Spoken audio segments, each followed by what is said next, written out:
Man, I'ma keep it real until the day that I die. Ain't no ifs, ands, or buts, no need to ask why. I can't lie. And man, you know I keep it 100. I can't lie. And man, you know I keep it 100. Man, I'ma keep it real until the day that I die. Ain't no ifs, ands, or buts, no need to ask why. I can't lie. And man, you know I keep it 100. I can't lie. And man, you know I keep it 100. Every day of my life, man, I gotta stay 100. That's just how it is when you coming where I'm from.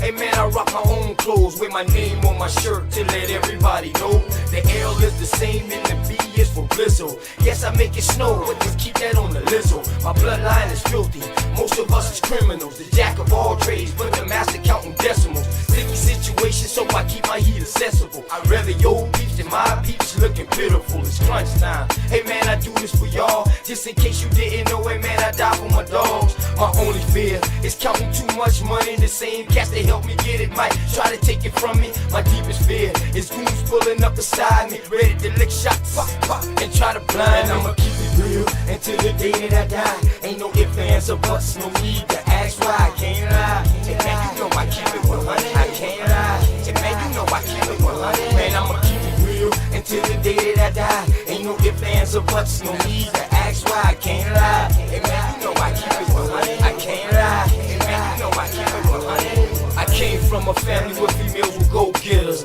Granddad was an alcoholic, grandma was a bootlegger. Hey man, that's where I got my hustle. Plus my Aunt Julia was never scared to bust ya. And Uncle Dan, he was a fool, he didn't care about too much. You smoke, you too. Taught us that drug dealers didn't last too long. That's why I put my all into each and every song. I see death around the corner. Lord knows, where will I be without Joanna? She helps me focus and keep my eyes on the prize. Man, your boy been hunted, man, I put that on my life. And I'm just trying to live right. I know goons that was killers that committed suicide. One thing's for certain, two things for sure. You can take my breath away, but I'll never sell my soul. And I'ma keep it real until the day that I die. Ain't no ifs, ands, or buts, no need to ask why. I can't lie. And man, you know I keep it 100. I can't lie. And man, you know I keep it 100. Man, I'ma keep it real until the day that I die. Ain't no ifs, ands, or buts, no need to ask why. I can't lie. And man, you know I keep it 100. I can't lie. And man, you know I keep it 100.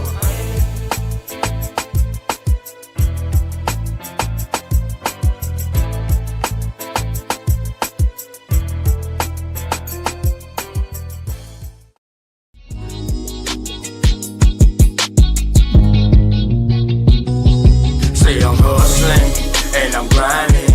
I'm making moves with my money on my mind, and I can't fall short. Always keep it thousand, slow mo. Say I'm hustling and I'm grinding. I'm making moves with my money on my mind, and I can't fall short. Always keep it thousand, slow mo.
Peace to love, family. Hey, y'all. All right, I'm still trying to, get things a little bit cranked up. So just give me a second. We're going to go into this birthright citizenship, and we're going to make it known what is actually going on when it comes down to birthright citizenship and how it's affecting these other groups of people and who are the U.S. citizens. So I hope you all are doing well. Grand Rising. It's early. I know I gave y'all a little situation. I just wanted to holler at y'all and, come on my bro profile real quick and, just spit a little bit of information. Like I said, if y'all don't catch it today or right now, you guys just catch the replay with something. You know what I'm saying? So shout out to all the Aboriginal Indigenous Indians. Shout out to OTK. Shout out to everybody that's going to come in. And yeah, let me play one more song, maybe two. Maybe one. All right, so hang on, y'all, because I really want to get started. So shout out to everybody that's coming on in. I hope you all are doing well, and let's rock out.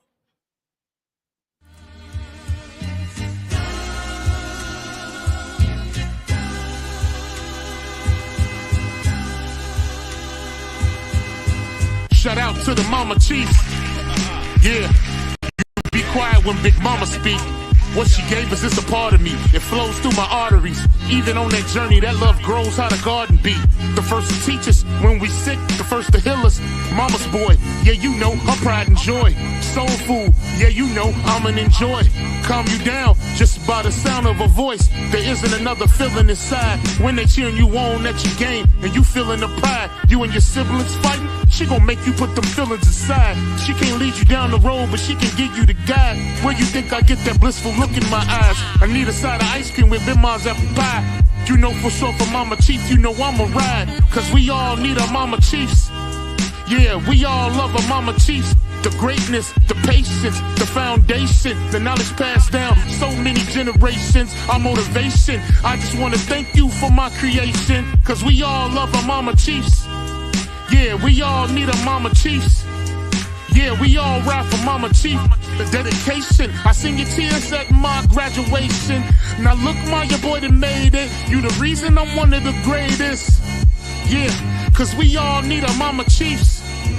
Yeah, we all love our Mama Chiefs. Yeah, we all ride for Mama Chief. Now be quiet, let Big Mama speak. All right, family, peace and love. So we all know that as of January the 20th, 2025, President Donald Trump went and put in an executive order trying to pretty much outline and recognize who the 14th Amendment really applies to. We know that the 14th Amendment, what it obviously states, and I'm going to obviously put that back up too as we go along here, but I think what a lot of people forget is that oftentimes this particular amendment and this particular act has been applied universally to everyone. And that is not what it was always intended to do.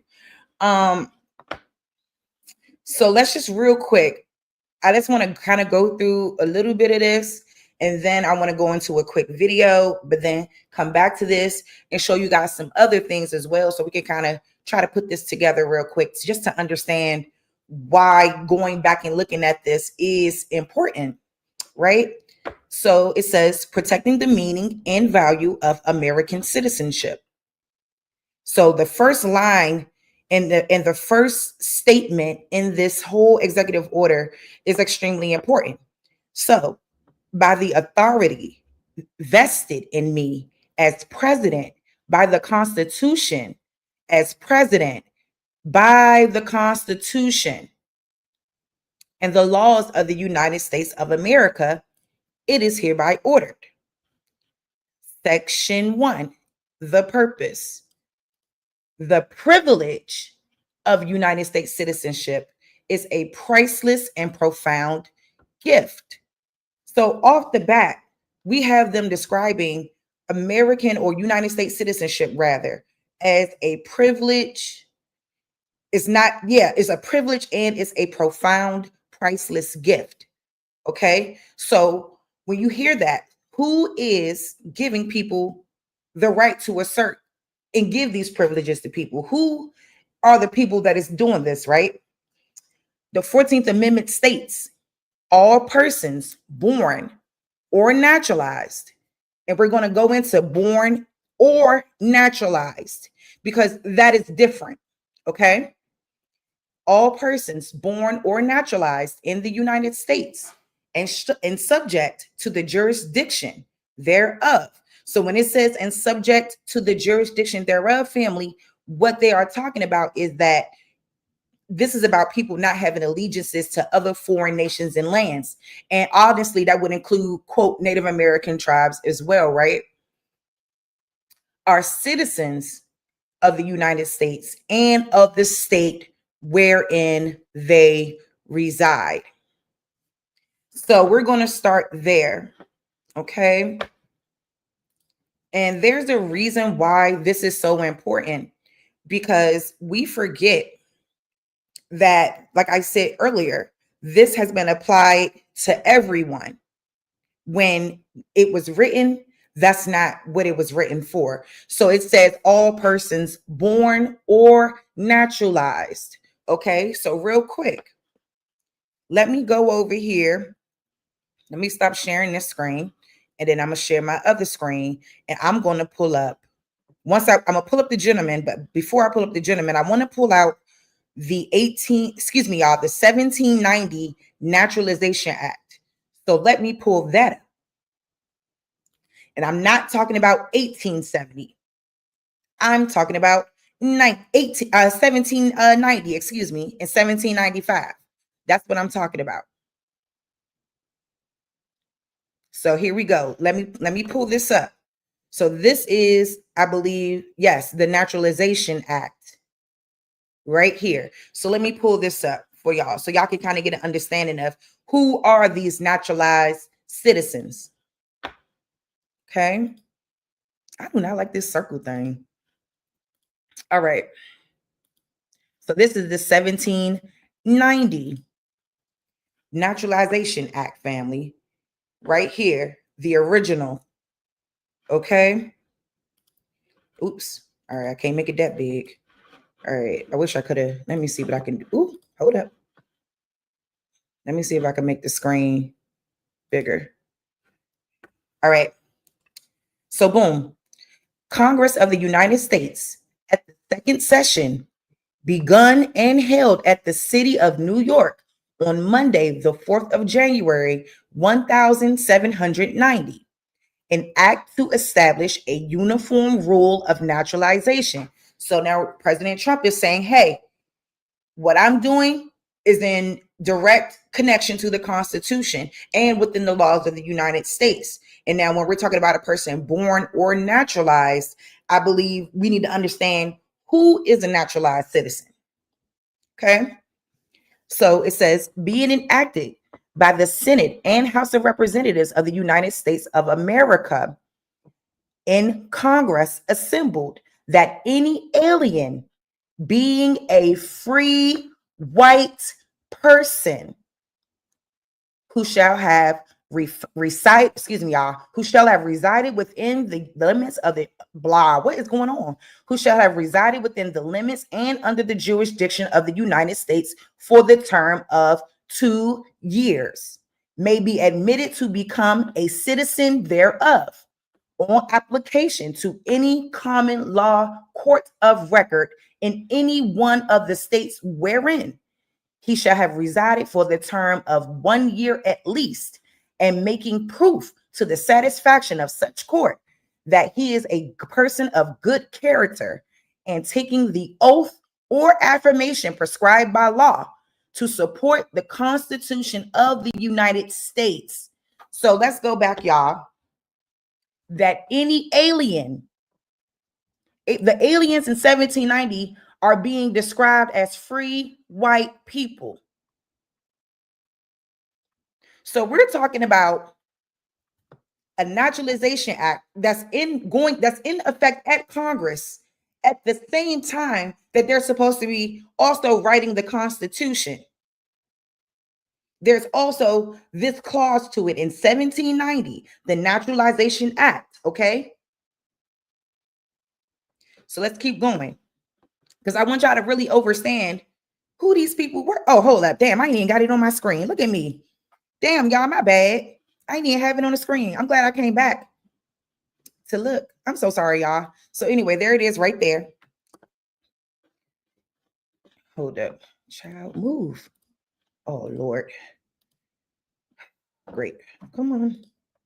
All right, boom. So let's get into this, y'all. My bad, because I needed y'all to see it on the actual screen so that y'all can understand what I am saying and why I am saying that, you know, like this coming up and it being questioned is really not far-fetched, because I do think that the 14th Amendment has been used as a way to allow other people who are foreign to this country to be able to come in, have a baby, and boom, they're citizens. No, that's not how this works. You have to be here for 2 years. There has to be an oath that should have been taken. And obviously, we're supposed to find out if you're of good moral character. But see, the Naturalization Act of 1790 only applied to white aliens, white people. Okay. So let's keep going. All right. So I'm going to read it again from the top because I want to make sure I'm clear on what I am saying and why I'm saying it, because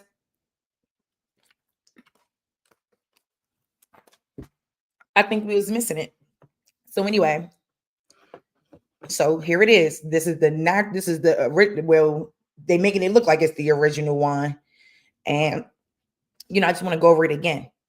Okay. An act to establish an uniform rule of naturalization. Okay. Being enacted by the Senate and House of Representatives of the United States of America, and Congress assembled, that any alien, being a free white person, who shall have resided within the limits and under the jurisdiction of the United States for the term of 2 years, may be admitted to become a citizen thereof on application to any common law court of record in any one of the states wherein he shall have resided for the term of 1 year at least, and making proof to the satisfaction of such court that he is a person of good character, and taking the oath of affirmation prescribed by law to support the Constitution of the United States, which oath and or affirmation such court shall administer, and the clerk of such court shall record such application and the proceedings thereon, and thereupon such person shall be considered as a citizen of the United States. Okay, so understand the Naturalization Act of 1790 is pointing out that the people who are being naturalized to this country, the aliens that they are talking about, are free white persons. Okay.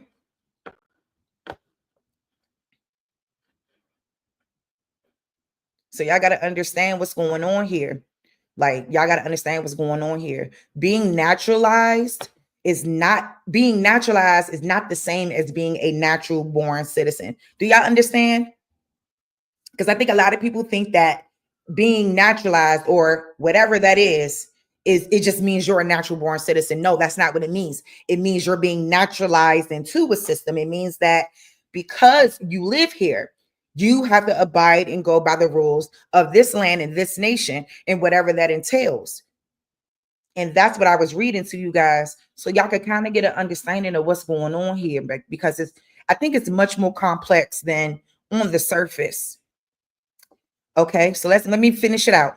And the children of citizens of the United States that may be born beyond sea or out of the limits of the United States shall be considered as natural born citizens. Considered, provided that the right of citizenship shall not descend to persons whose fathers have never been resident in the United States.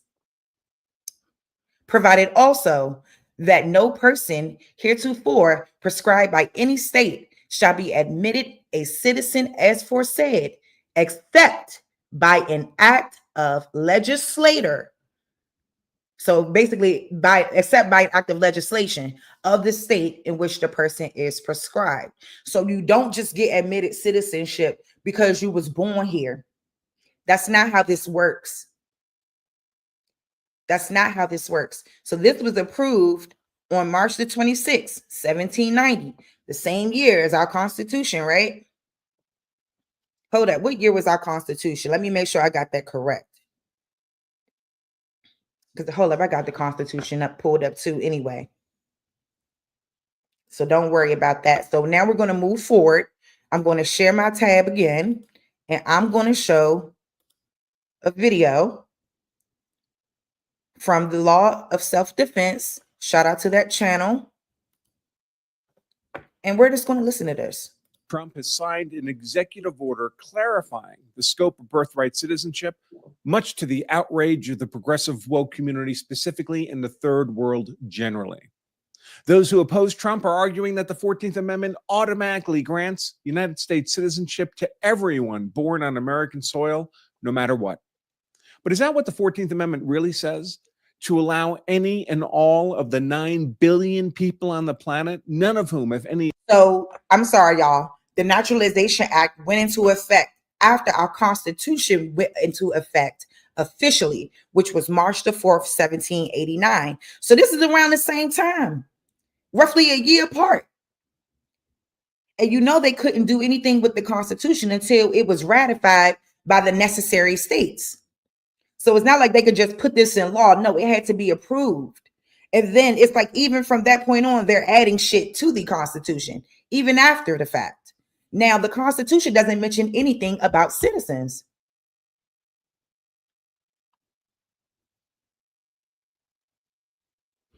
So let's go. Allegiance to the United States, to birth children on U.S. soil who then instantly become American citizens? Are we supposed to simply accept that the 14th Amendment is effectively a mechanism of national self-destruction? I think not. And I'd like to explain why by using the actual history of the 14th Amendment itself. First, what is the 14th Amendment and why does it matter in this discussion of so-called birthright citizenship? Well, the 14th Amendment includes 4 separate clauses, but only the first touches on this issue of birthright citizenship.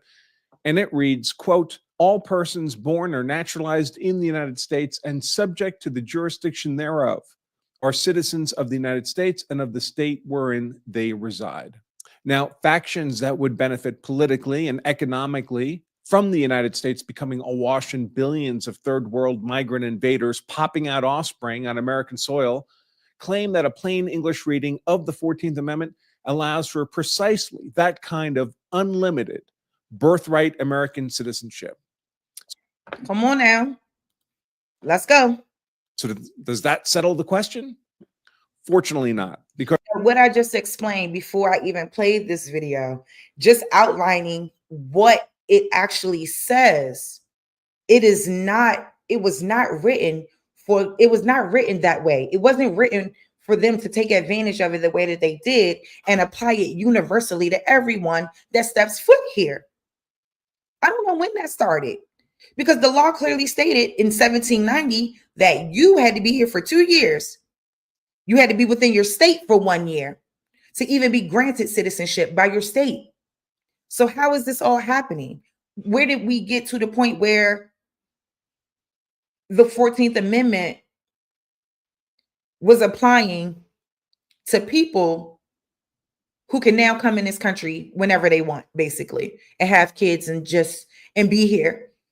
So, like I said, we just have to really look at this deeply, because we all know what we have been taught, that the 14th Amendment, and who was it for originally? That's what we were taught. But I'm going to show y'all another document too that states that these white people are aliens. But we all know this already though, family. Because our nation is not some idiotic automaton bound to abide by any language twisted to its own national destruction. Let me give you an example. Way back when Thomas Jefferson was president of the United States, he faced precisely this kind of self-destructive plain English reading dilemma. He was faced with a choice: strictly abide by some legal language at the cost of causing America enormous harm on the one hand, or acting in the interest of the nation he led, even if it meant violating the technical legal language in question on the other hand. Not being an idiotic automaton, Jefferson naturally acted in America's interest and contrary to the technical language of the law. He later wrote, quote, A strict observance of the written law is doubtless one of the high duties of a good citizen, but it is not the highest. The laws of necessity, of self-preservation, of saving our country when in danger are of higher obligation. To lose our country by a scrupulous adherence to the written law would be to lose the law itself, with life, liberty, property, and all those who are enjoying them with us, thus absurdly sacrificing the ends to the means. In other words, the Constitution is not a national self-destruction pact. If national self-destruction would be the consequence of slavishly following a plain English reading of the Constitution. Other American political leaders have made similar pragmatic choices and acted upon them, including President Abraham Lincoln when he suspended the constitutional prerogative of habeas corpus during the Civil War. Yes, and I'm gonna go into a video also that talk about the suspension of habeas corpus and how important that was as well to all of this. So even if the men who drafted and adopted the 14th Amendment intended it to mean that all 9 billion of the world's population, utterly lacking in any connection to America or its history or citizenry, could simply invade our nation and drop instant American citizens out of their wombs, promptly replacing America's historical and cultural population, even if that were their intent, America in 2025 would be under no moral or legal obligation to follow that policy if doing so meant the effective destruction of our nation, as it surely would. And yes, so that's what it is. You know what I'm saying? And that's what it is. That's the issue with this.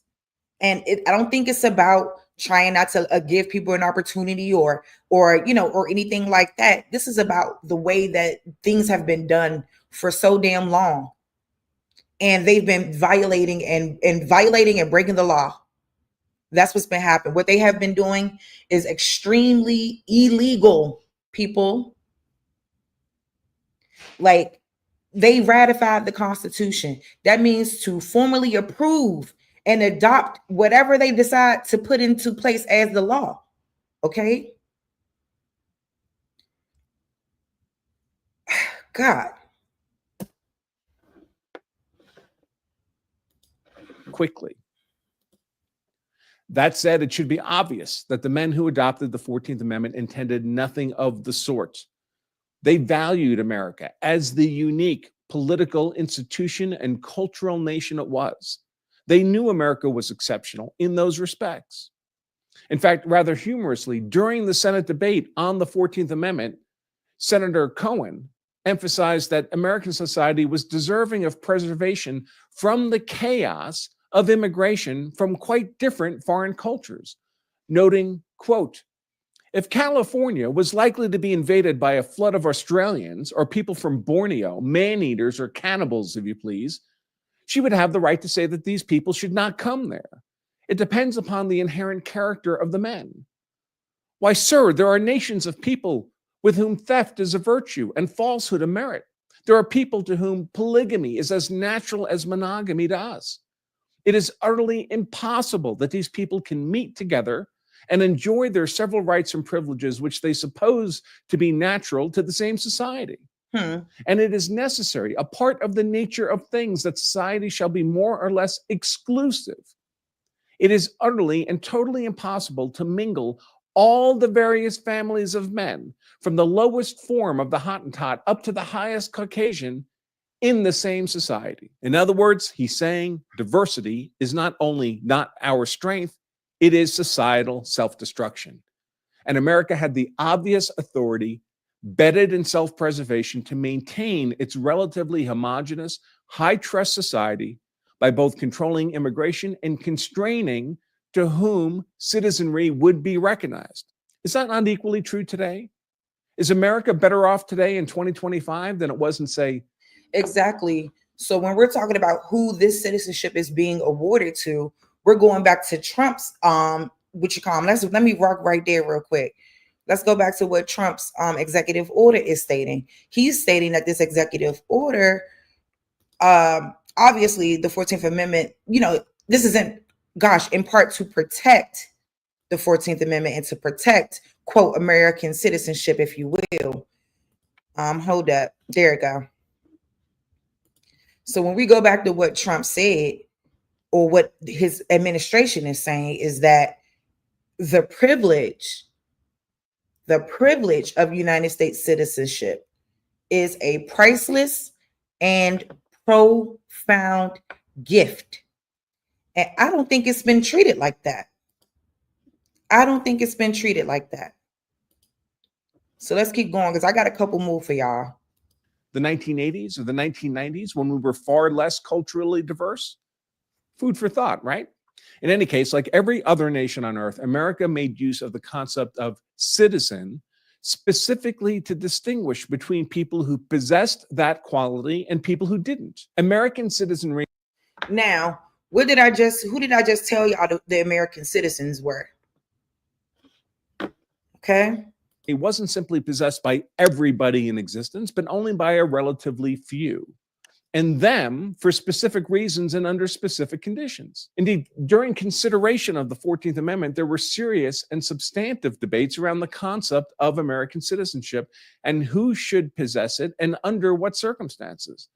And that history and debate makes clear that what the adopters of the 14th Amendment were contemplating about birthright citizenship is not simply that any invader or visitor to our border could birth offspring and have that offspring qualify automatically as an American citizen. Well, you may be wondering, why does it matter what the adopters of the 14th Amendment were contemplating? We have the plain language of the 14th Amendment right there before us. Again, all persons born or naturalized in the United States and subject to the jurisdiction thereof are citizens of the United States. Can't we just read that, make our own interpretation, and be done with it? Well, the answer is no. And the reason the answer is no is because any agreement, and the legal term for an agreement between parties is what's called a contract, any agreement, in order to be morally and legally valid, requires what's called a meeting of the minds. That is, both parties have to be in substantive agreement about what the mutual terms and conditions of the agreement are, or it's unenforceable. A contract that is merely deception or manipulation or even just misunderstanding is not a contract at all. The 14th Amendment, like every amendment, like the Constitution itself, is a form of agreement by the parties who are bound to it. So what the parties to that agreement were contemplating is not just relevant, it controls the actual moral and legal scope of the agreement. To be explicit, what the adopters of the 14th Amendment were actually contemplating is more controlling on the scope of the amendment than is any later day interpretation of the amendment's language that would be inconsistent with their meeting of the minds. Context matters. Indeed, the context controls everything. So what was the context around the 14th Amendment? Well, we're lucky to have insight into this because we have records of the Senate debates around the 14th Amendment, largely captured in the congressional records of the debate from 1866, when the language of the amendment was being finalized, and 2 years before the final form of the amendment was ratified. I've included a link to the relevant congressional records in the description of today's show. Essentially, it can.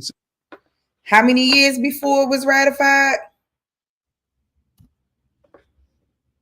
I've included a link to the relevant congressional records in the description of today's show. Essentially, it consists of 8 pages from the Congressional Globe that all look more or less like this. And throughout this debate in 1866, it's clear that all of the parties agreed explicitly that the rule of birthright citizenship to be created by the 14th Amendment was literally not that merely being born on American soil was alone enough to gain American citizenship. At the very start of the debate, Senator Howard notes that, quote, "This 14th Amendment, which I offered, is simply declaratory of what I regard as the law of the land already, that every person born within the limits of the United States and subject to their jurisdiction is by virtue of natural law and national law a citizen of the United States." Now, this might sound like the very broad definition of birthright citizenship currently being pushed for by migrant advocates.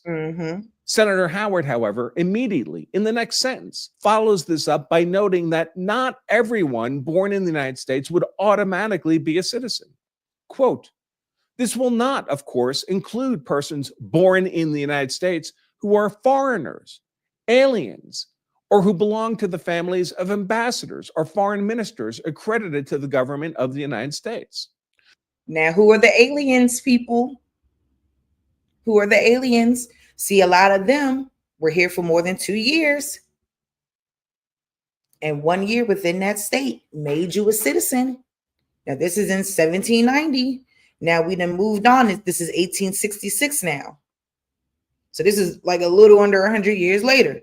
So right at the start of this debate is a recognition that someone can be born in the United States and yet still be a foreigner who would not be recognized as a citizen despite having been born in the United States. That should put to bed any claim that merely being born on American soil makes one an American citizen. Now, that quote of Senator Howard has been widely making the rounds on social media and would seem to settle this question of whether or not being born in the United States is alone sufficient for citizenship. Clearly, Senator Howard says it's not. When I saw that particular quote, however, I wanted to make sure it wasn't being taken out of context. After all, that's only one paragraph from one senator, and there are a total of 8 pages of record involving numerous senators. So I did the reasonable thing and carefully read all 8 pages of the 14th Amendment debate to see if there was any substantive disagreement, even a scintilla of disagreement, with the proposition that birthright citizenship would obviously be restricted only to particular classes of people, and that simply being born in the United States by itself was not sufficient. It was undisputed in the 1866 debate that up to this point in American history, merely being born on American soil was not enough to make one a citizen. Senator Cohen in the debate said, quote, "It is perfectly clear that the mere fact that a man is born in the country has not heretofore entitled him to the right to exercise political power of citizenship." So merely being born on American soil was not enough to be deemed an American citizen. Something more than that is required. And in fact, so what did I read to y'all about that Naturalization Act? When they're being naturalized into being a United States citizen, it is not the same as being American and being true to the land.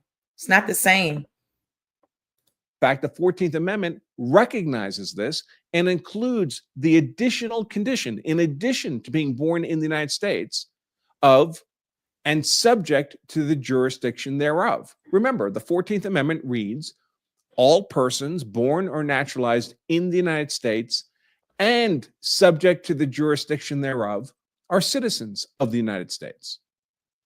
Now, modern advocates for broad birthright American citizenship for the whole world argue that this condition of subject to the jurisdiction thereof simply applies to everybody within the borders of the U.S. After all, anybody in the U.S. of any status is obliged to obey the laws of the United States. They can be brought before a United States court and so forth. Much like any of us visiting France would be subject to the jurisdiction of France.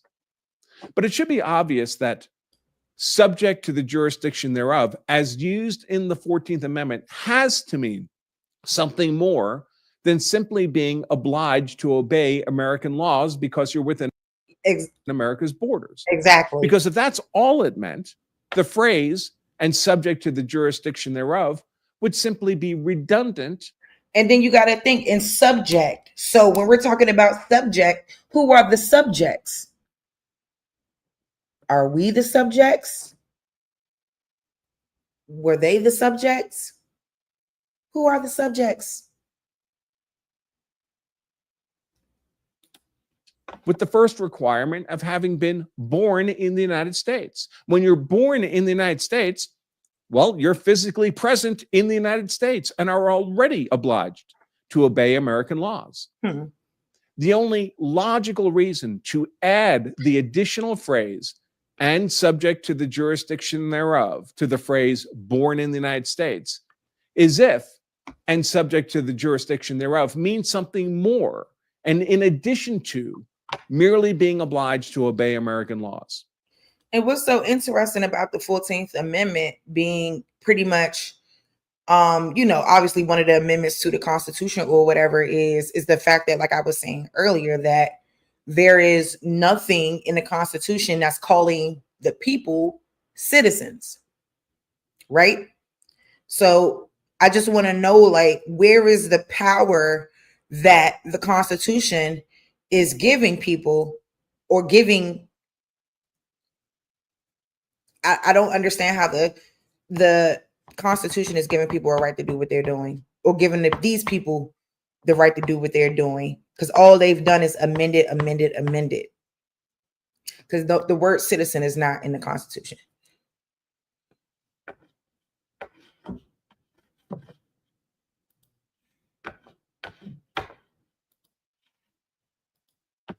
As a matter of basic legislative interpretation, it is assumed that every part of the law is present intentionally and for purpose and is not merely redundant.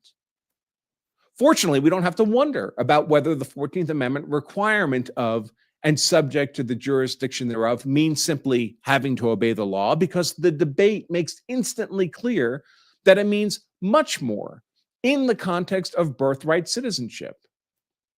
In fact and law, it was understood and agreed in those debates that and subject to the jurisdiction thereof meant and subject to the complete jurisdiction thereof, with no allegiance to any other foreign nation. As described by Senator Trumbull, quote, "The provision of the 14th Amendment is that all persons born in the United States and subject to the jurisdiction thereof are citizens. That means subject to the complete jurisdiction thereof." What do we mean by subject to the jurisdiction of the United States? Not owing allegiance to anybody else. That is what it means. Now, that means that anyone who has a citizenship allegiance to any other nation, by definition, does not qualify under the condition of and subject to the jurisdiction thereof of the 14th Amendment for purposes of birthright citizenship. So there, because a foreign national is also. There you go. Let's go back. Let me get him saying that. Under the condition of and subject to the jurisdiction thereof of the 14th Amendment for purposes of birthright citizenship, because a foreign national is also subject to the jurisdiction of their home nation and not completely to the United States. And again, this discussion would not even have occurred if simply being born in the United States alone automatically qualified as being subject to the jurisdiction thereof for Fourth Amendment purposes of citizenship. After all, the entire discussion is framed in the context of born in the United States already. So, like I told y'all, I showed y'all in the 1790 Naturalization Act that these aliens are free white people, okay? That these, quote, citizens are free white people at this time, right? So let's just go on what they got to say about Native American tribes. Is framed in the context of born in the United States already. In speaking of the Native American Indians, Senator Trumbull noted, quote, "It cannot be said of any Indian who owes allegiance, partial allegiance, if you please, to some other government, his tribe, that he is subject to the jurisdiction of the United States." Now, let's talk about it, because, you know, like literally, we were turned into U.S. citizens. Oh, God. I'm sorry, y'all. I got to take a break. I have to take this. Shit. Give me 1 second.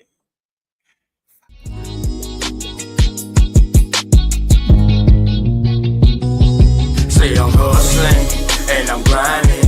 I'm making moves with my money on my mind, and I can't fall short. Always keep it 1,000. Slow mo. Say I'm hustling and I'm grinding. I'm making moves with my money on my mind, and I can't fall short. Always keep it 1,000. Slow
Shout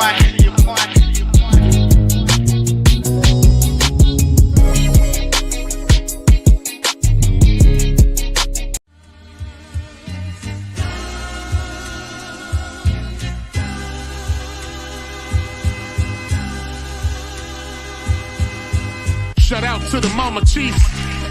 Yeah, you be quiet when Big Mama speak. What she gave us is a part of me. It flows through my arteries. Even on that journey, that love grows how the garden be. The first to teach us when we sick, the first to heal us. Mama's boy, yeah, you know, her pride and joy. Soul food, yeah, you know, I'm an enjoy. Calm you down just by the sound of her voice. There isn't another feeling inside when they cheering you on at your game and you feeling the pride. You and your siblings fighting, she gon' make you put them feelings aside. She can't lead you down the road, but she can give you the guide. Where you think I get that blissful look in my eyes? I need a side of ice cream with Big Ma's apple pie. My apologies, family. My apologies. Peace and love, y'all. Woo. All right, let's get back through this because I'm glad I'm doing it early because I wanted to do it tonight, but you know, I have some things I'm gonna have to get ready to do tonight. So, you know, just tonight wouldn't have been a good time to come on live and talk about it. Woo. Excuse me. So real quick, before I continue on, let me go ahead and just shout out the chat real quick. Okay. Hey, beautiful American Isness. How you doing, Wild Savage? How you doing, Moten Gator? Hey, Truth Zone Productions. Shout out to the GOAT, Supreme Chief Holiday. 305 War Chief. Hey, boo. Mulatto rights activist. Boy, peace and love, man. It ain't gonna be too much on you today. It ain't gonna be too much. Always win. Peace and love. Of course, my man's Akamak. How you doing, Michael Akamak Hurst? Peace and love to you. Original Skywalker, salute. Green Gate Skates, peace and love. The Enemy's Public, peace and love. Oh, crap. Hey, big dog, my bad. Hold up. Let me straighten this up. Boom. All right, so there we go. And peace to Big Dog Philly OG. He just hit the panel. Wild Savage, peace to you. Hey, Texas. Peace to you. Thank you for your link. That's exactly what I was explaining to them. That, you know, these white folks are the aliens that they swear they ain't aliens. They aliens like shit. These free white people in 1790 are aliens. Peace and love, sis. Peace and love, respect big to you and dog. your family. Thank you. Same Shout out to everybody in the chat. I'm muting up, sis. Do your thing. No I just worries. came to show support. You already know. All right. Thank you, big dog. You know, I always love and appreciate the support. Shoot. And y'all, you know, y'all shout out my brother OTK and y'all show him some love in the chat. You know, he been real busy and doing this thing. So, you know, love the OTK, my brother. Just wanted to go ahead and take the liberty of coming on his platform and, you know, letting y'all at least see a little bit because I don't know when and if he'll pop in or not. So, anywho, what's up, Libra son? All right, Enos 0407, the American Indian. Peace to you. Yes, and shout out to everybody. All right, so let me keep going with this. So that's why this whole, okay, so let's talk about this birthright citizenship thing again and why it's coming up in regards to Native Americans. I'm going to let him explain this part and then I'll go to another video that I think would explain the idea of all of this a little bit better, because if we're talking about a time where in 1790, these quote citizens or these quote aliens or whatever they are free white people, what was the status of the people who were already here and what was happening? Because it almost seems, let me just play it first and then I'll go back and explain it. Sorry, y'all. Give me a second because I'm trying not to discombobulate all my thoughts and juggle them all up because I have so many different thoughts going on. So hold on. So let me go. He also said, quote, subject to the jurisdiction of the United States. He is partial allegiance, if you please, to some other government, his Indian, who owes allegiance, partial allegiance, if you please. And speaking of the Native American Indians, Senator Trumbull noted, quote, "It cannot be said of any Indian who owes allegiance, partial allegiance, if you please, to some other government, his tribe, that he is subject to the jurisdiction of the United States." He also said, quote, "It is only those persons who come completely within our jurisdiction that we think of making citizens." Quote, "I have already replied to the suggestion as to the Indians being subject to our jurisdiction. They, members of tribes, are not subject to our jurisdiction in the sense of owing allegiance solely to the United States. They would not be embraced by this provision of birthright citizenship of the 14th Amendment." Senator Johnson in the And that's why they getting got on. And that's why that's happening. So let's go. Okay, let's go here. I'm going to share this tab first. And I might just have to restart him. Now, what do we have here? When I tell you this damn Donnie be striking every day, he coming out hard. Now, look here, it says excluding Indians, Trump administration questions Native Americans' birthright citizenship in court. Is Donnie playing chess with him again? Let's dig deep and see what this is all about, shall we? Now, before moving forward, I just want to tell you all there's a misnomer right here on the front page, right? According to Commerce and the English language and this. Now, let me pause him right there. That is so true because it says excluding Indians. Native American is what? That is a new term. Like I keep telling people, that is not a term that was used to describe the original people of this country. The original people of this country was described as aboriginals, aboriginal inhabitants. Okay? And y'all know that based off of 1828. He gonna go into that. English system that we are operating in. First and foremost, they use two different words to identify the same people, right? They said excluding Indians, but then turned around and says the admin questions Native Americans. These are two different things for commercial purposes when we're dealing with English law. Now, if you look up the definition of Indians in the Black's Law Dictionary, it will tell you that it belongs to the Aboriginal inhabitants of North America, okay? And this is very important because they didn't call them indigenous. They didn't call them natives. They called them aboriginals, meaning the original people of these lands that were here when they first got here as Englishmen. Now, for the purpose of commerce, there's an incredibly huge difference between Native Americans and American Indians. Yep. Y'all know how many times we done talked about this. Let's go. Because we need to understand what's happening here. Like this is what's happening under 14th Amendment and birthright citizenship is a complete violation of the Constitution, as a matter of fact. Come on now.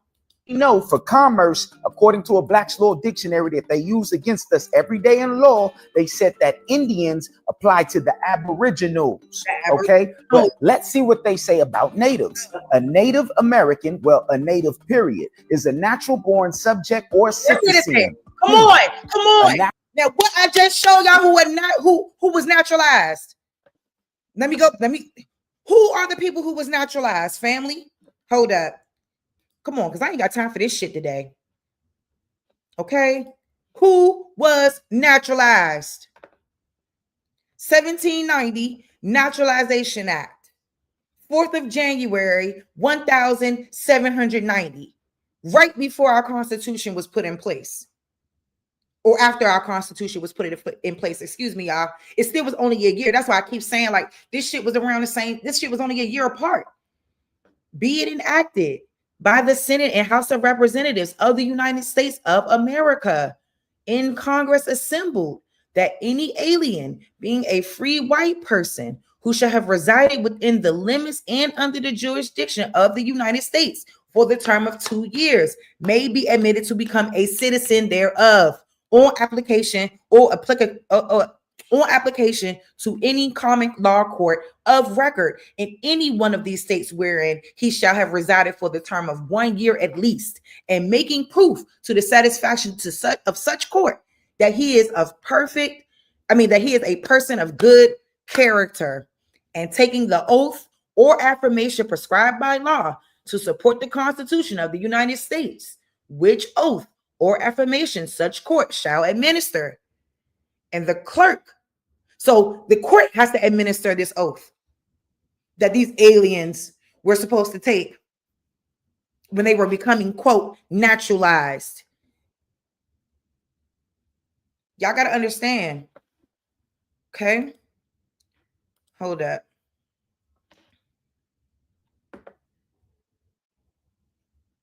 Like, people don't understand. You know what I'm saying? Like, they've been clothed with the privileges of a citizen, but that doesn't make them true original people, aboriginal inhabitants. That's not what this is. It's a privilege to be a citizen of the United States. It's not defined as a right.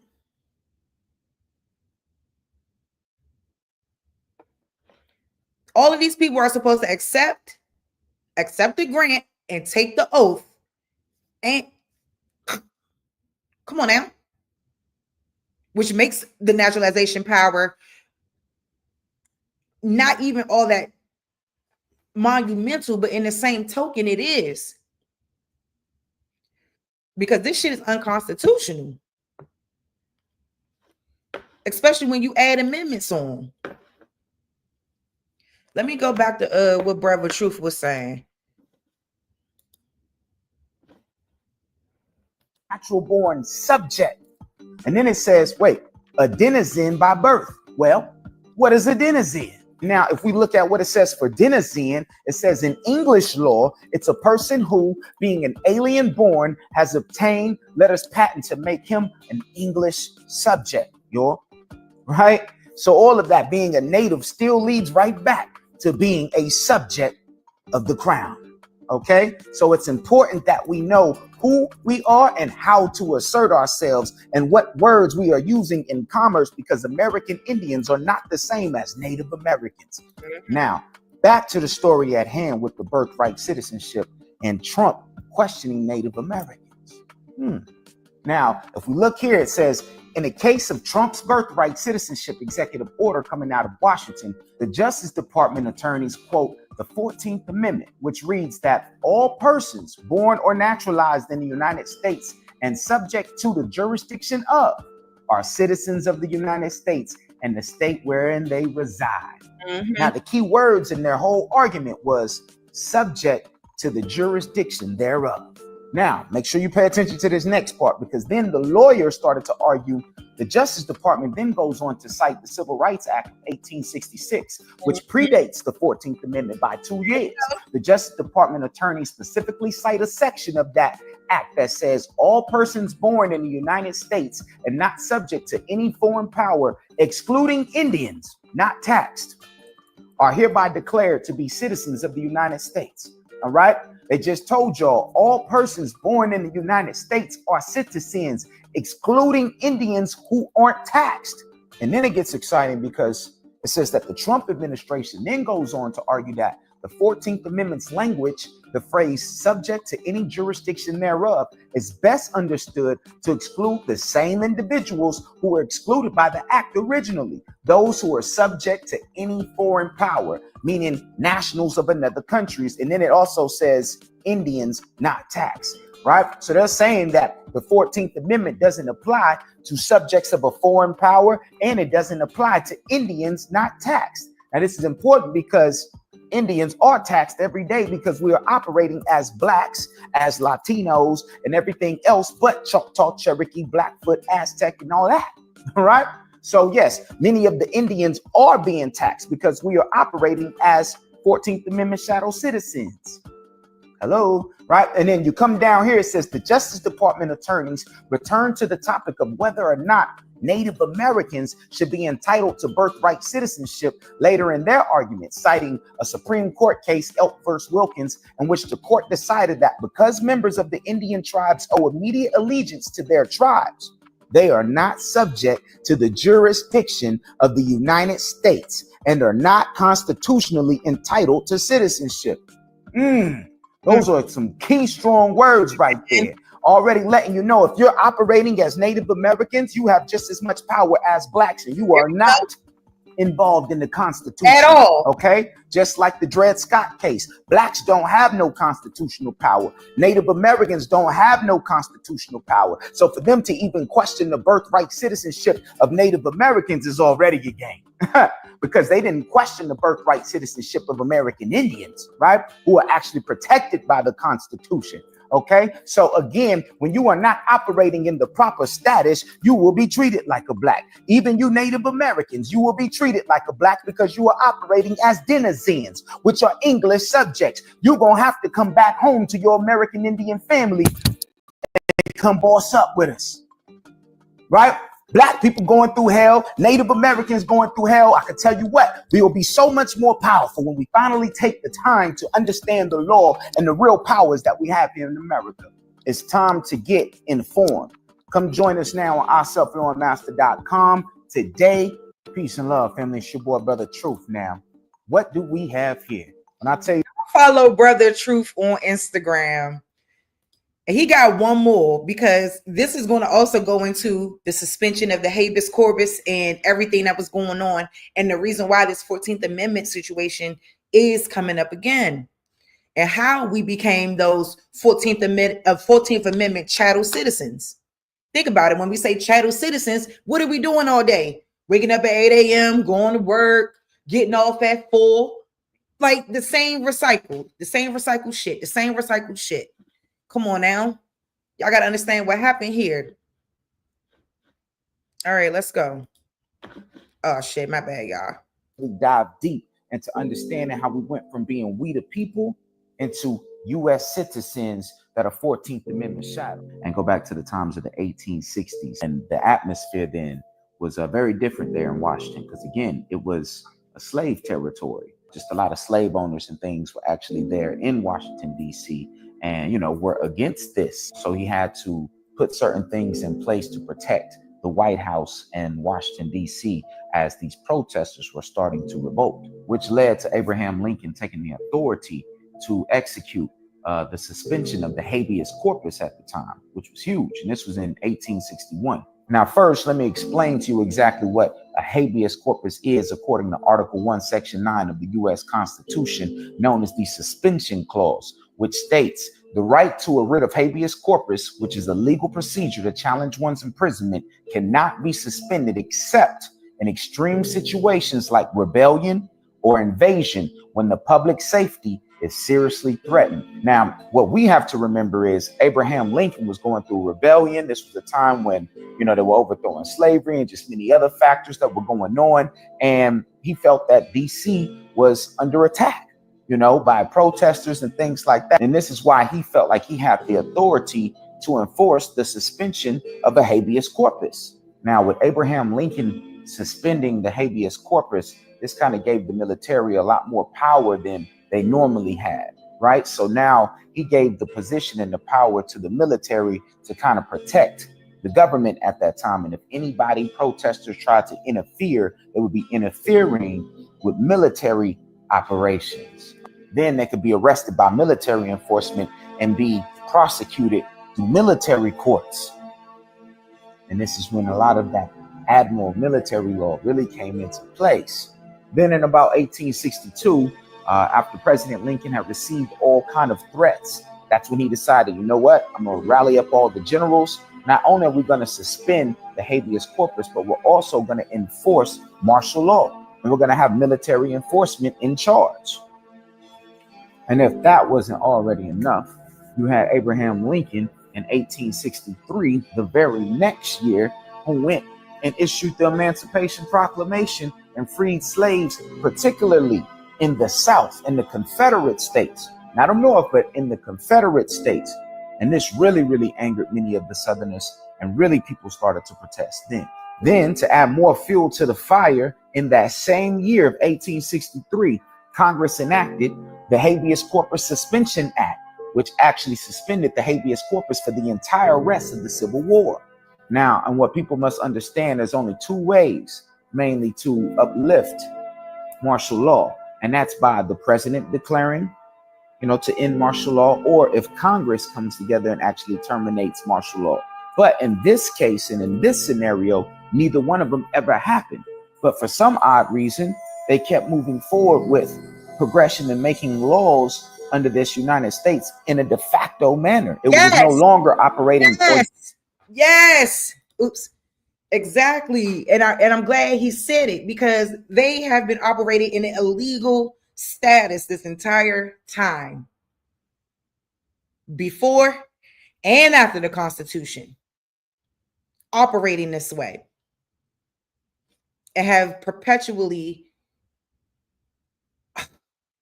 enslaved everyone and made everyone chattel.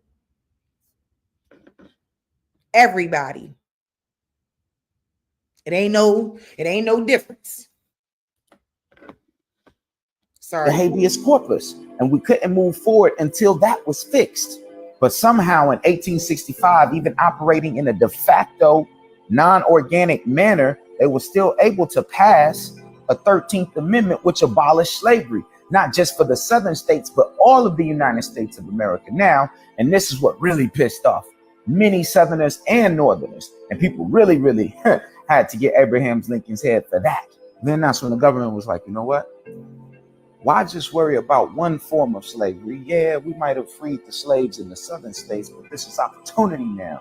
We can slave everybody at one time. And that's when they came up with the 14th Amendment. And that was for a new form of citizenship in the United States. And that's why it says the 14th Amendment was a part of the Reconstruction area, because they were reconstructing the whole way that the United States was going to be operating here, right? And they were reconstructing it to where everybody was going to be a slave now.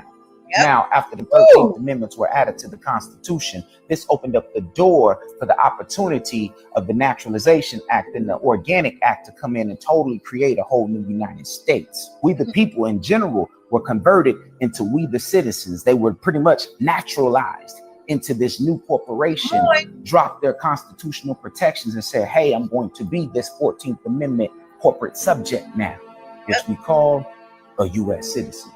It's time to go back to being a national, a freeman, we the people of the Constitution. So come build with us on ourselfknowingmaster.com and let us show you the way and build with our family and our team. Love, peace, and light, baby. Yeah, shout out to Brother Truth over there. Shout out to the team of Our Self Law and Master. Man, woo. All right, hold on, y'all. God dang, man. God, it was something else in the Constitution that I wanted to highlight. Where is it? There was a particular section of it that I wanted to read, but for some reason I can't seem to place it. So let me just move right along. So let me go here. Now, this right here is what we call the Nationality Act of 1790. Okay. So the summary of this is Congress first defined eligibility for citizenship by naturalization in this law and limited this important right to, quote, free white persons. In practice, only white male property owners could naturalize and acquire the status of citizens, whereas women, non-white persons, and indentured servants could not. Access to citizenship would become more expansive over time, although the racial restriction was not eliminated entirely until 1952. There was a racial restriction that wasn't eliminated until 1952. This law produced the legal category of aliens ineligible for citizenship, which largely affected Asian immigrants and limited their rights as non-citizens to key realms of life in the United States, such as ownership, representation in court, public employment, and voting. So, like I said, that any alien being a free white person,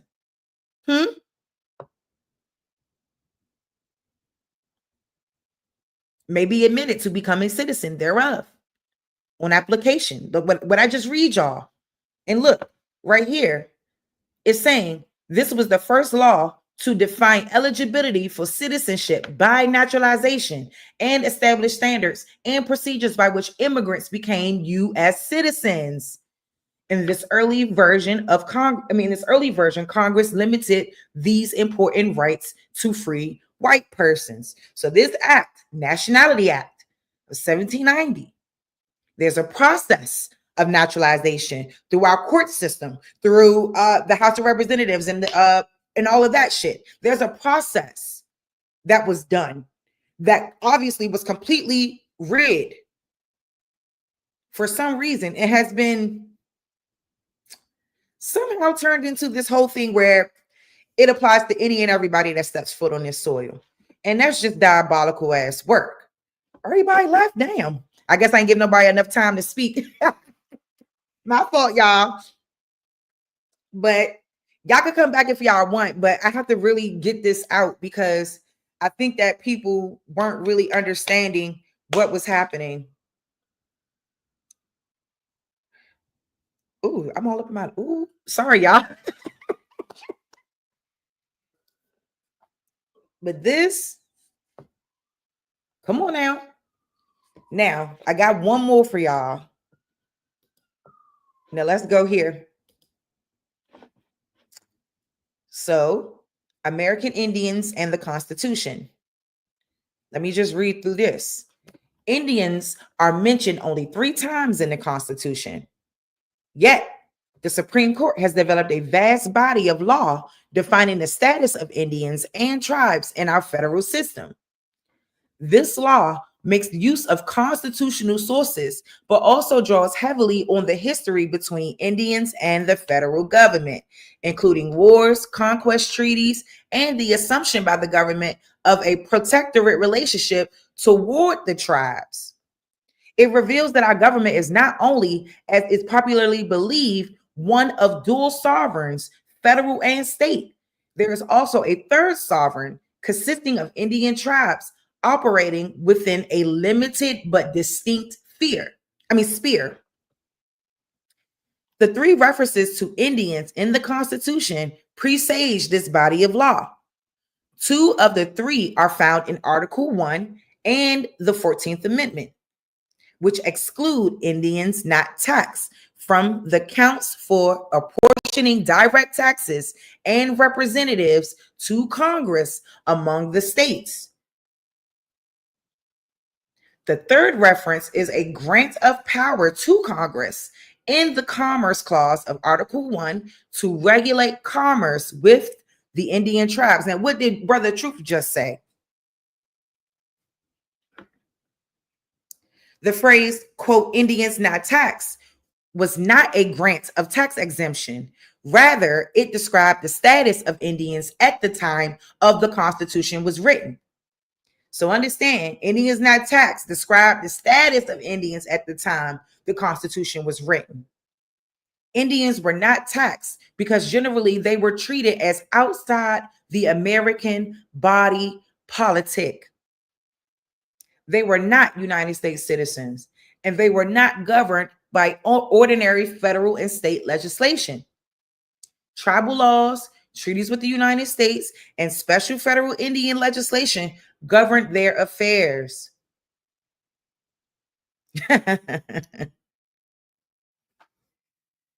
Only the few Indians who had severed their tribal relations and come to live in non-Indian communities were treated as appropriate for counting in the constitutionally mandated apportionment.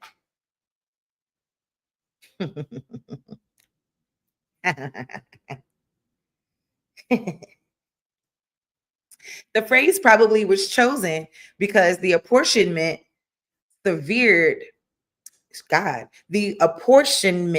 served partly to allocate tax burdens. That aspect of the apportionment has lost significance. However, since the 16th Amendment made it unnecessary for the federal government to apportion income taxes, the exclusion of, quote, Indians not taxed from all aspects of apportionment has, in fact, been mooted by changes in the status of American Indians since ratification of the 14th Amendment in 1868. Treaty making with Indian tribes ended in 1871. And in 1924, all native-born Indians who had not already been made citizens by federal statute were what? Were what? Naturalized. Come on now. Indians were held subject to federal statutes, including tax laws, except where special Indian legislation or treaties offered exemptions. By 1940, the Department of Interior officially recognized that they were no longer Indians who can probably, by 1940, the Department of the Interior officially recognized that there no longer were Indians who can properly be considered, quote, Indians not taxed. And I'm just reading this again because he obviously went over a lot of this, but still at the same time, we need to really go back because I don't think we understand how the United States, how they came into operation. And pretty much in the 1860s and stuff, like he said, right after Reconstruction, we have these people rewriting the law and amending the Constitution to what the fuck they want it to be. And now we have a whole problem here.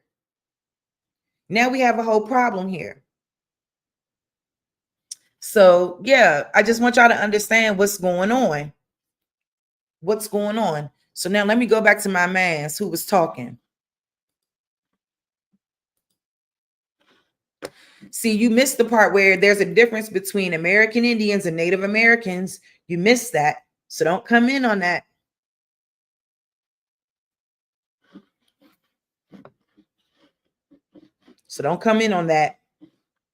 I'm not up here. Someone Texas, whoever that is, get them out of my chat. I'm not an African descent, nothing. You're an African descent. You're of African descent, not the original Aboriginal inhabitants. See, that's what you get for looking stupid and coming in during the middle of a lesson. Because you already missed all of that. Everyone who was here, they understand why we are where we are now. Indian originally applied. Nope, get him out no, you know what? Get him out the chat. I'm not going to ask again.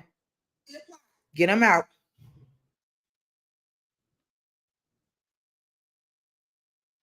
Goodbye. I'm not dealing with any nonsense. It does matter.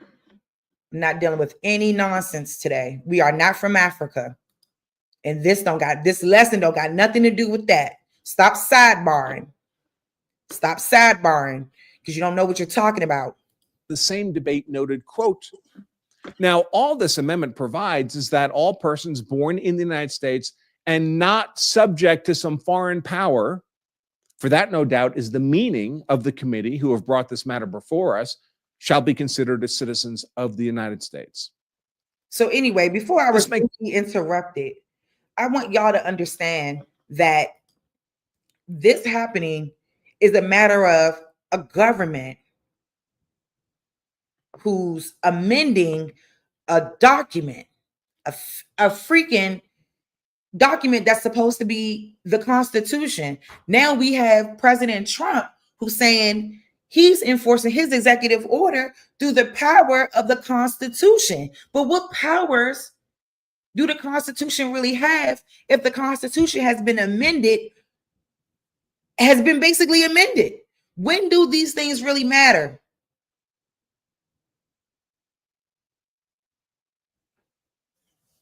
I'm trying to get y'all to understand how we all got to the position that we're in.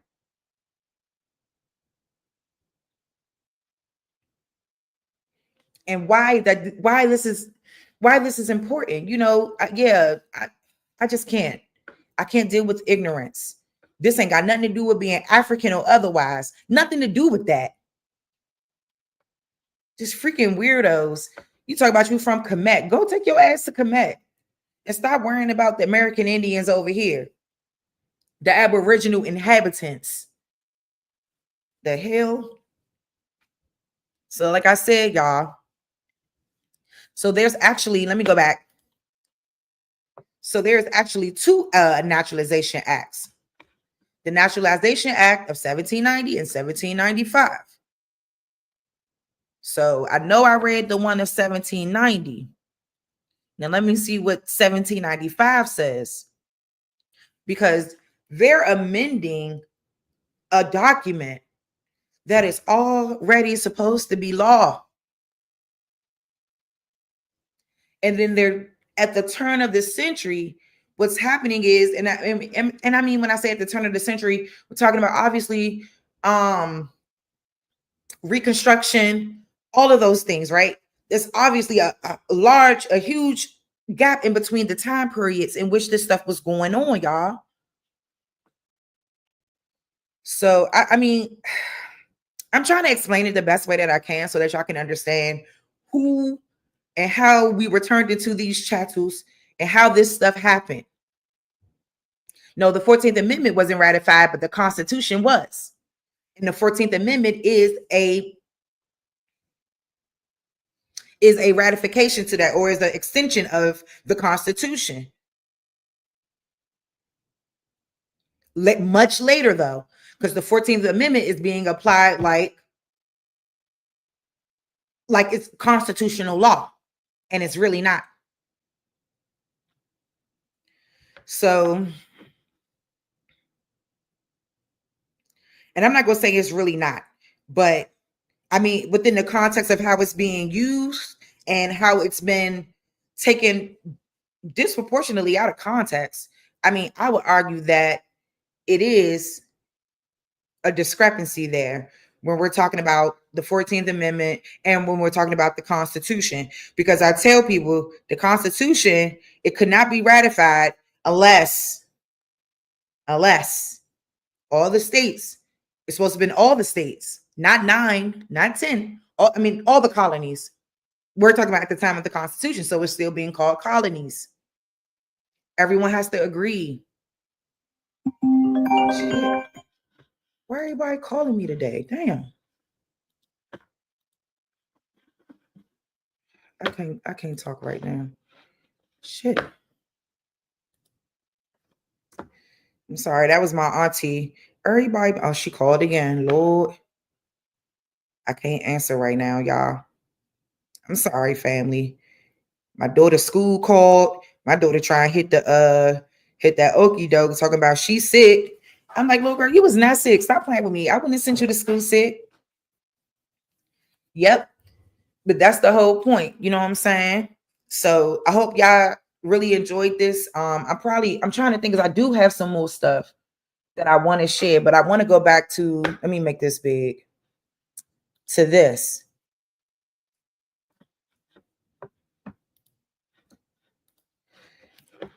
Because I don't think people really get it. An act to establish a uniform rule of naturalization and to repeal the act heretofore passed on that subject, January 29th, 1795. Being enacted by the Senate and House of Representatives of the United States and Congress assembled, that any alien, being a free white person, may be admitted to become a citizen of the United States or any of them on the following conditions and not otherwise. First, he shall have declared on oath or affirmation before the Supreme, Superior, District, or Circuit Court of some one of the states or of the territories northwest or south of the Ohio River. Let me read that again.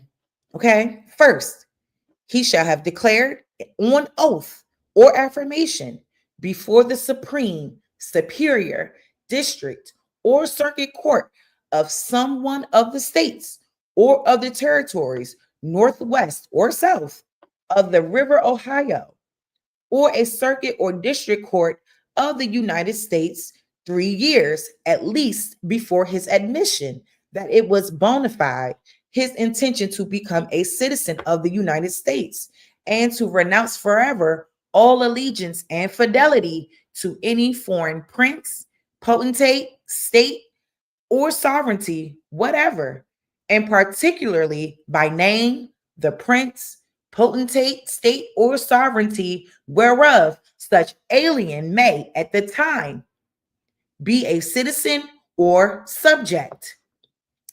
Secondly, he shall at the time of his application to be admitted declare on oath or affirmation before some of the courts aforesaid that he has resided within the United States 5 years at least, and within the state or territory where such court is at the time held 1 year at least, that he will support the Constitution of the United States, and that he does not absolutely and entirely renounce and abjure all allegiance and fidelity to any foreign prince, potentate, state, or sovereignty, whatever, and particularly by name, the prince, potentate, state, or sovereignty whereof he was before a citizen or subject, which proceedings shall be recorded by the clerk of the court.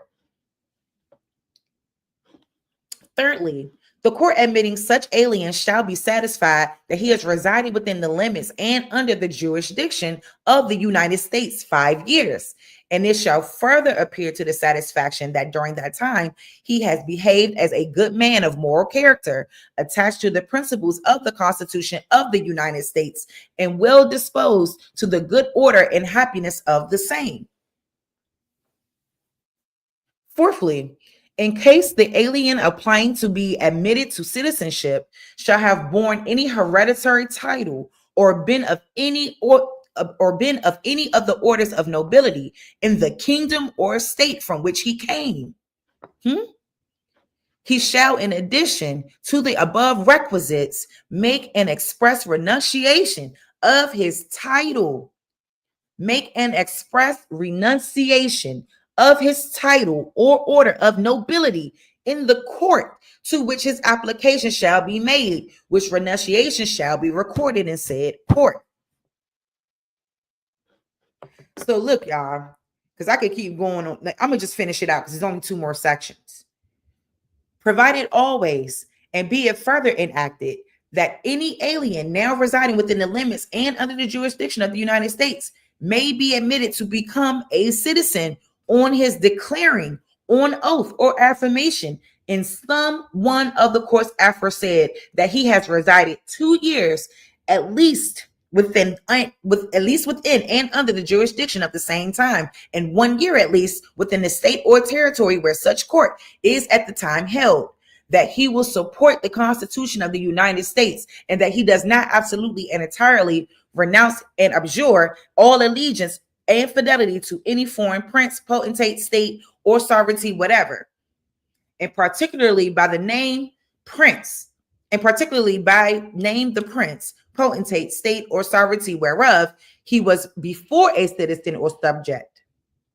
And moreover, on its appearing to the satisfaction of the court that during the said term of 2 years he has behaved as a good man, he has behaved as a man of good moral character, attached to the Constitution of the United States, and well disposed to the good order and happiness of the same.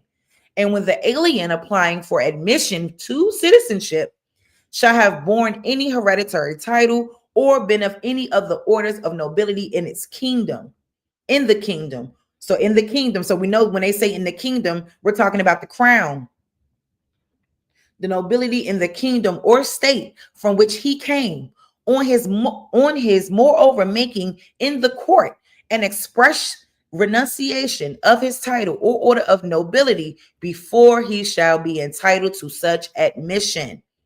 All of which proceedings required in this proviso to be performed in the court shall be recorded by the clerk thereof. Section 3. And it be further enacted that the children of persons duly naturalized, dwelling within the United States, and being under the age of 21 years at the same time of such naturalization, and the children of citizens of the United States, born out of the limits and jurisdiction of the United States, shall be considered as citizens of the United States, provided that the right of citizenship shall not descend to persons whose fathers have never been resident of the United States, provided also that no person hereto prescribed by any state or who has been legally convicted of having joined the army of Great Britain during the late war shall be admitted as a citizen as foresaid, without consent of the legislator of the state in which such person was prescribed. It's section 4. And be it further enacted that the act entitled an act to establish a uniform rule of naturalization passed the 26th day of March 1790 be and the same is hereby repealed. So they repealed the first one. And then they came up with this. But the alien is still a free white person. Okay.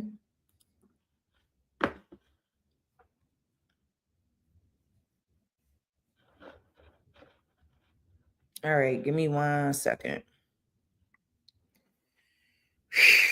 Yeah, man, this is bad. This is bad because we didn't even, I mean, I know some of us probably knew, but a lot of us probably didn't realize what was really taking place once our people got up under the United States government and became chattel. And all of us ended up becoming some form of that. So,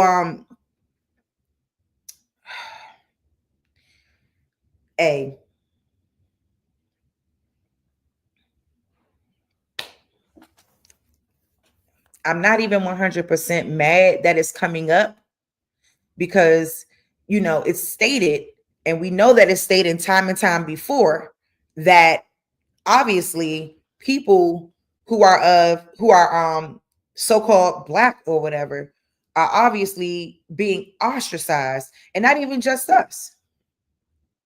So let's go here. Now, real quick, y'all, because I was going to wait to really talk about Dred Scott, because what I found interesting about the Dred Scott case, because what's happening is that obviously within his executive order, there is a mention of the heinous decision of the Dred Scott case.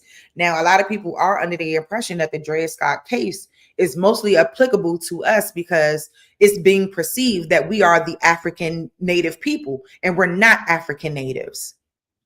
We don't have African nativity, and we're not African descent. So let me make myself, how do I make myself smaller? Okay, so boom.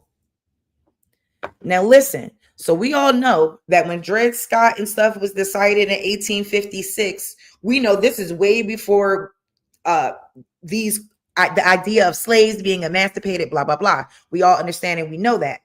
Now, what's interesting with this Dred Scott case is that John Sanford, we all know, is the person that Dred Scott was suing.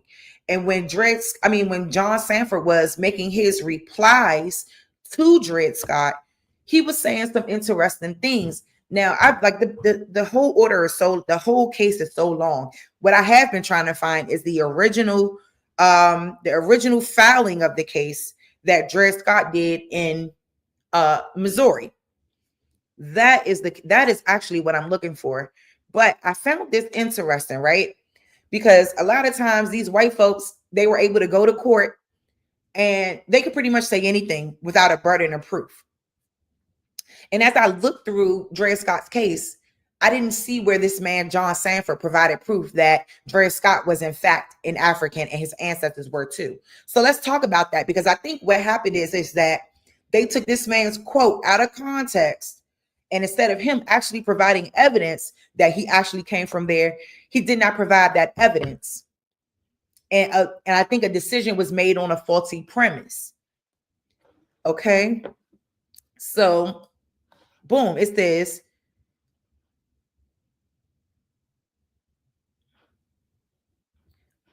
all right. And the said John F.A. Sanford, in his own proper person, comes and says that this court ought not to have, God, what's going on? Okay. And the said John F.A. Sanford, in his own proper person, comes and says that this court ought to not to have or take further cognizance of the action aforesaid, because he says that said cause of action and each and every one of them, if any such have occurred to the said Dred Scott, occurred to the said Dred Scott out of the jurisdiction of the court and exclusively within the jurisdiction of the courts of the state of Missouri, for that to wit, the said plaintiff, Dred Scott, is not a citizen of the state of Missouri, as alleged in his declaration, because, now this is John Sanford, he is a Negro of African descent. His ancestors were of pure African blood and were brought into this country and sold as Negro slaves. And this, the said Sanford, is ready to verify. Wherefore, he prays judgment whether this court can or will take further cognizance of the action aforesaid. Now, Dred Scott was, when he filed this, Dred Scott was still coming back like, no, that's not true. That's not true. That's not true. He kept filing writs of errors. He kept filing writ of errors, and those things were not being recognized. When he said this, he filed a writ of error. So this man, John Sanford, said that he could prove that Dred Scott was an African from Africa. Where was the proof? Where was the proof that Dred Scott was an African? They just take few little things and they throw it out to y'all, throw it out to y'all, throw it out to y'all. Y'all believe it. This man, John Sanford, said he could prove. So who's saying that Dred Scott was really an African? Based on what? Because let's go. Because everybody want to keep talking all this and all of that. Let's talk about it. How in the world is this white man that's supposed to be his owner saying this? Said that he can prove it. He was ready to verify it. But as I went through it, he never verified it. And they made a decision. And in this decision, got a lot of people thinking that we some African slaves, y'all. All over a man who said he could verify it, but didn't verify the shit. And I'm going to really go into a deep dive of the Dred Scott case, because I think that that's important as well. Like, we're going to have to comb it and really go through it, because I don't think people really understand how important this is. So this is what's so crazy about all of this.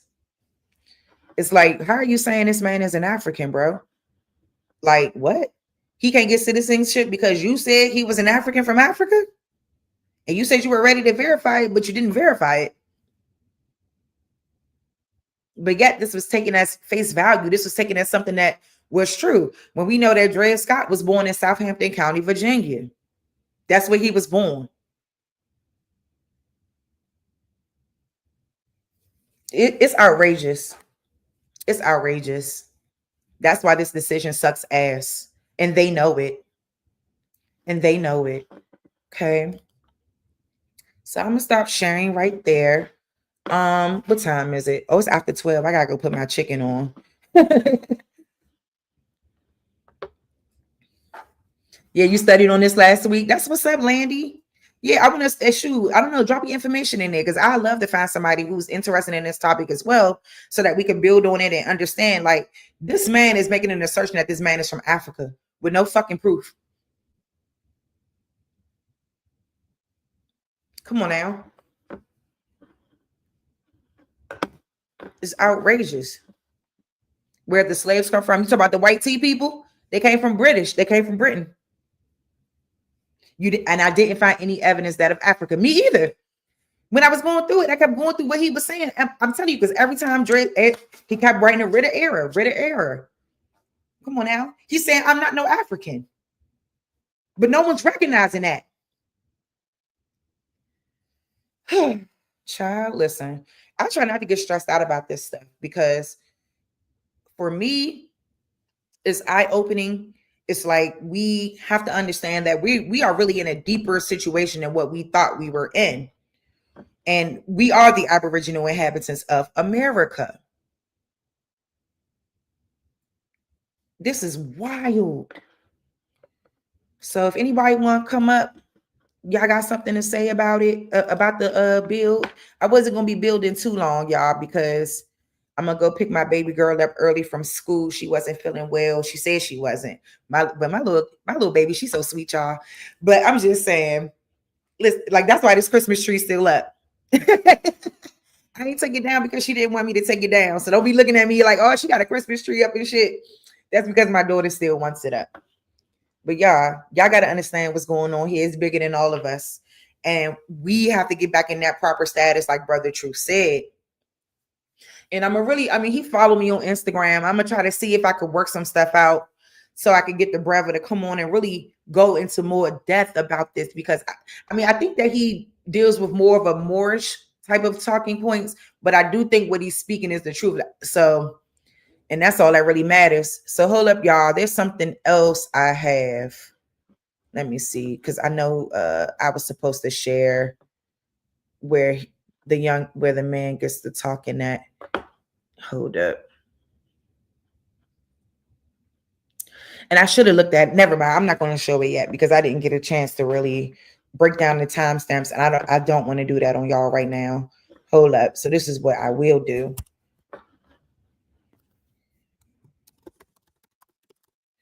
Let me just play this. I got to do some things. You know what I'm saying? But the link is in the chat. The link is in the chat if you all want to have a dialogue and understanding who these channels are, how this happened to all of us in the end, and that there's no way that we're operating under this Constitution. We're not. We're not operating under the Constitution. This is something else going on. It's a bigger conspiracy going on. Yeah. I probably will just have to come back to this later. I mean, I didn't want to though, but when the school called, now I'm worried. I mean, when I talked to her on the phone, she sounded good. I'm not gonna lie. But I hope y'all understand. How you Round Table Gang? How you doing, boo? That was a good build you did too on Trinidad and Tobago, and understanding the relationship of its closeness and proximity to Venezuela. Like, I really, really did enjoy that. And shout out to you. So, anywho,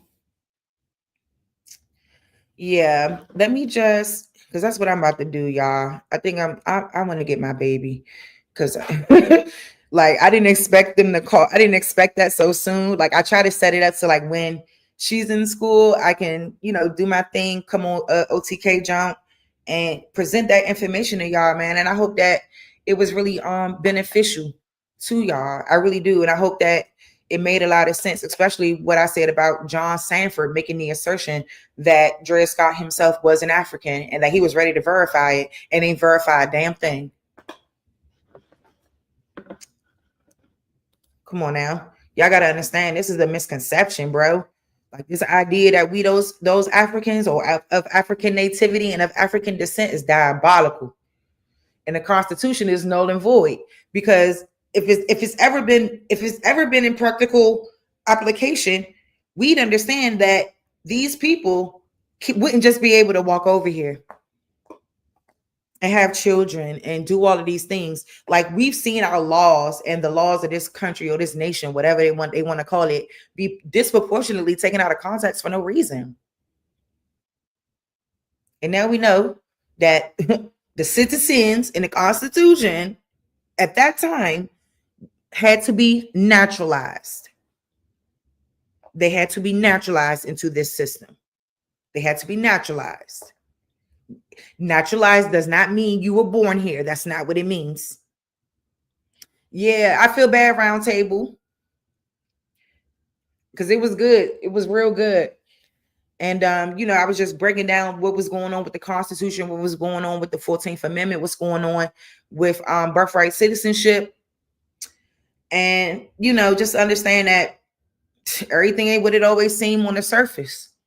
just trying to break down what Indians not taxed means, all of those things. But I would like to show, let me see. No, I think that's gonna be, damn, I'm mad because I don't want to go. I love y'all. I don't want to have to go, but I do. So let me just go ahead and close out. And, you know, I'll just come back on later and we can continue the discussion if you guys are down for it. Like, I'll just call it open topic or open panel and y'all could just hit the link and maybe y'all have time because it's almost 2 hours. You guys can go back and watch it and you guys can get an understanding of what was happening and why this happened and what we need to really do to understand who we are and come back into the aboriginal status of who we are, because that's the problem here. Okay, I really do hope y'all enjoyed it. So let me go ahead and play some Dre Cobbs. Family, y'all like, share, and subscribe my brother OTK channel. Y'all also subscribe to my channel, Sharice the Realist, spelled just like it is on the screen. Okay, and we're gonna be kicking it all year. You know, like I said, that we're gonna stay on the information tip, and that's what it's gonna be like. I'm not going to engage in too many arguments, too many fights anymore. Like I'm not engaging. I've disengaged. And now it's time to engage in this information and get it right and get the understanding that we need, because we do have a lot of people who are great teachers. You know what I mean? But I think that they have to work on making sure that their audience understands what they are saying. Okay. Even me. Okay, I'm not perfect. Shoot, I don't get it right all the time, but I want y'all to understand, okay, that executive order is important, because it's like now you have to question what is citizenship and how is it offered. And I told y'all, through an act of Congress, through an act of naturalization. These people are aliens, and we've been subjected to the same shit. Okay. So y'all just got to understand, man, this is illegal beyond words. So I can understand why he's trying to come back and revisit this situation. Like, they ratified that Constitution to put things in place. And then they just go and adopt new law. They add shit. It's super weird. Okay. So anyway, y'all, let me go on ahead. I'm gonna bring her on in here so she can lay her little hind parts down. And she ain't gonna be coming in here trying to play that damn PlayStation and all that shit. You know how kids be acting like they sick and then they get home and all the games, they want to play the games and all that. I got a trick for her.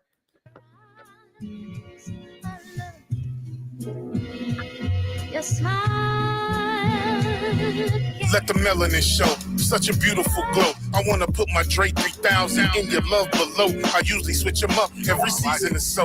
Pretty brown round, I like it when you come around. You know how I get down. We can skip town, take you to exotic beaches. Let the sun hit you and look at your exotic features. My Empress love thing, we go together like yin and yang. Ride or die, we got our own gang. Me and you loving this shit. She knows she my number one pick. She ride stick and don't need a learner's permit. We in our zone when the runs get lit. Cause I know you feeling me. You like how my spirit's free and how we build with the same energy. Dre Cobbs, and you know I keep it low key. One hit of this pipes and turn into a dope fiend. It's 10 toes down and you around. You know how we get down. Yeah. Your eyes, I love. Your smile. Disguise. Be my Mississippi and just flow with me. I give you parts you can only see. I wish the younger me was in tune with the older me. We'll be right where we supposed to be. I just want to embrace you. Whole world try and trace you. American goddess, your image all over the planet. The definition of organic. Your body is a work of art like Chichen Itza. It's copper color, it's nice to meet you. She says she Cherokee, wear a feather in her hair.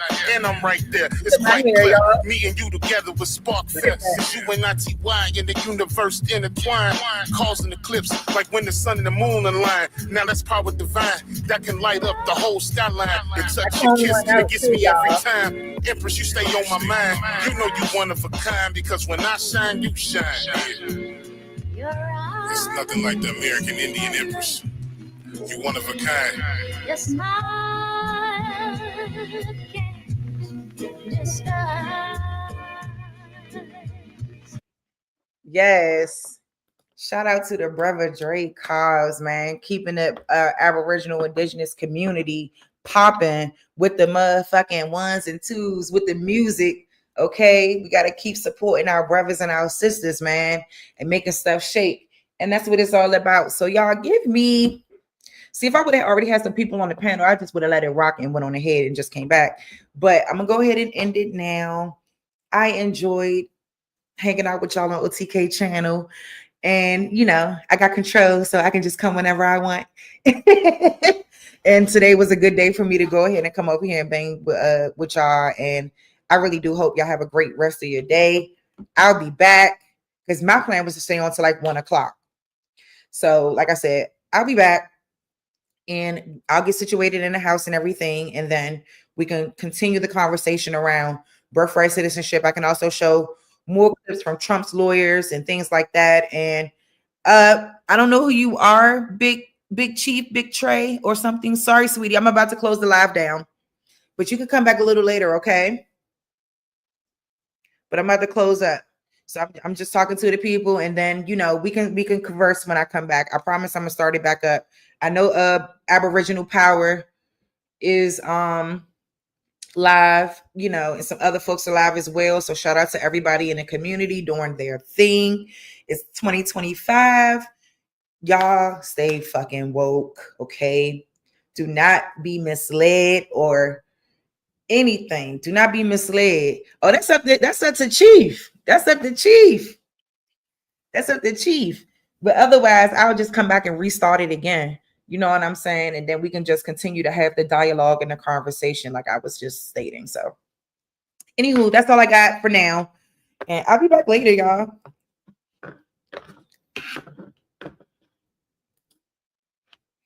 Thank you all so much. And shout out to the chat. Shout out to OTK's platform. Y'all keep supporting OTK. Like I said, go over there and support Sharice the Realist. Subscribe, like, share. Y'all know what to do. And y'all stay safe, man. To all the Aboriginal Indigenous Indians, we here, baby. We here. Yeah, the copper colored people. The real copper colored. Look at me, man. Come on now. Come on now. Who's really the copper colored people? Y'all take care.